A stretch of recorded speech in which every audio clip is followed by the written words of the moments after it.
Hello Cocooners, Sarah here from the Connecticut Cocoon. If you don't know me, I'm the co-creator of Hello from the Cocoon, and we have a kitty friend joining us too, that's Miley.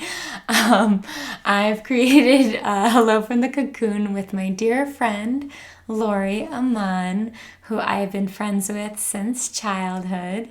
And so today I will be exploring a vocal play for grief. I'm not sure if you are all experiencing some grief in your life, but I have had some loss, familial loss in the family. And if you haven't checked out Laura and I's Nature Inspired Feelings video of how to tap into nature to move beyond words for what you are feeling in the moment using nature, I invite you to check that out.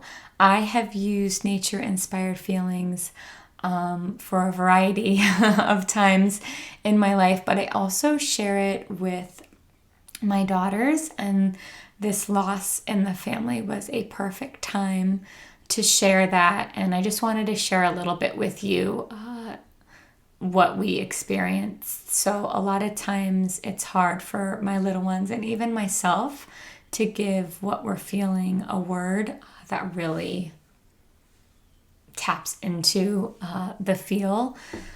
So we had a loved one who was very sick very suddenly, and I used Nature Inspired Feelings to help both my 5-year-old and my 10-year-old. And my 5-year-old at the time said that she felt like that the person being sick and knowing that a transition was going to be occurring soon, that she felt like a bunny trapped in a cage that no one would ever buy her. And my oldest at the time felt like an impala in the grasslands, very excited and wanting to play, but not sure if there was a lion hiding ready to get her.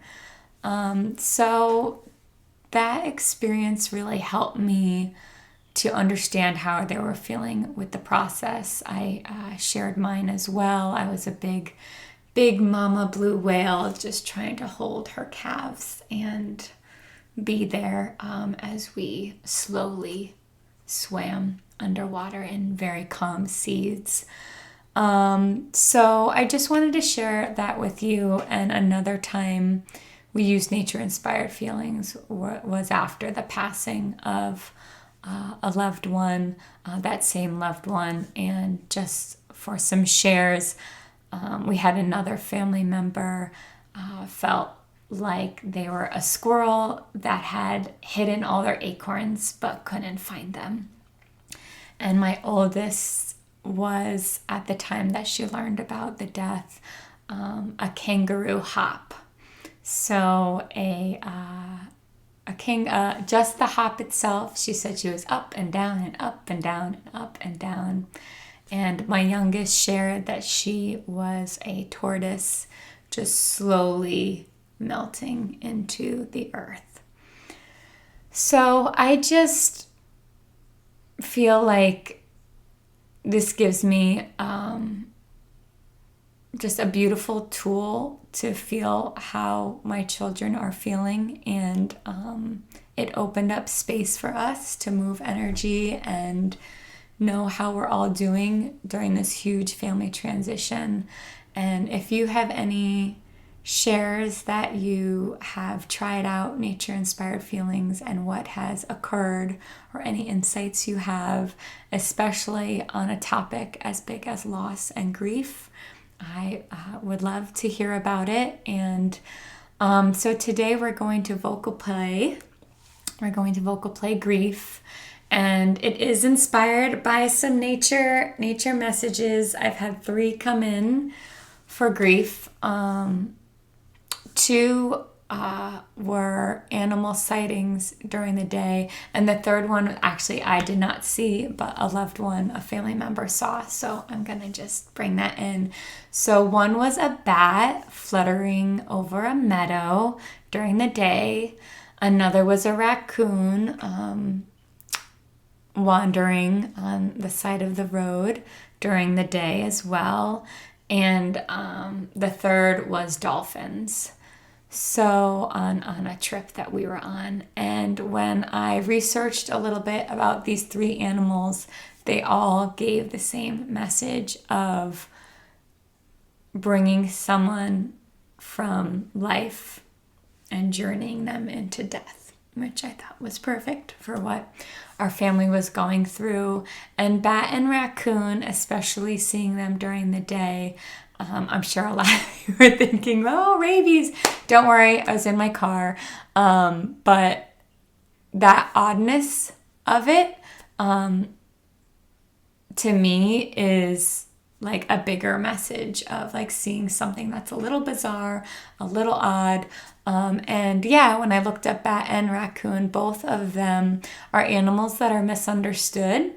And that was perfect for what we were experiencing, whether we're misunderstood or our grief is sometimes misunderstood by others, or the person or the loved one that has passed or is passing might be misunderstood. You might learn so much about that person after they're gone. That's been my experience with a few different loved ones now, is actually getting to know them more after they've left this world. So if you don't know what vocal play is, you can check out some of my other videos, or just be along for the ride.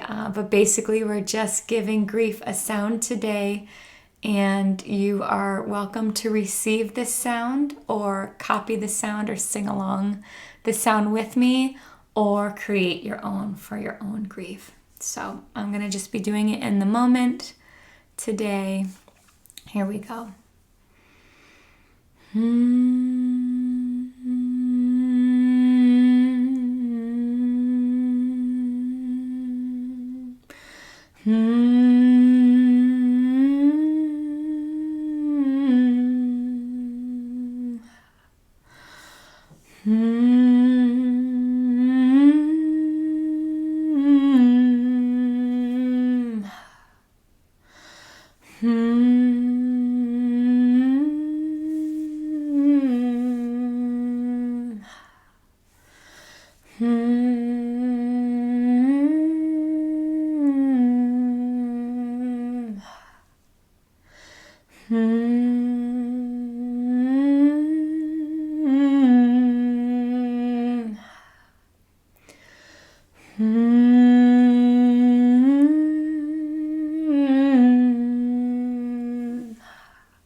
And I will leave it at that for today, with care and connection from my cocoon to yours.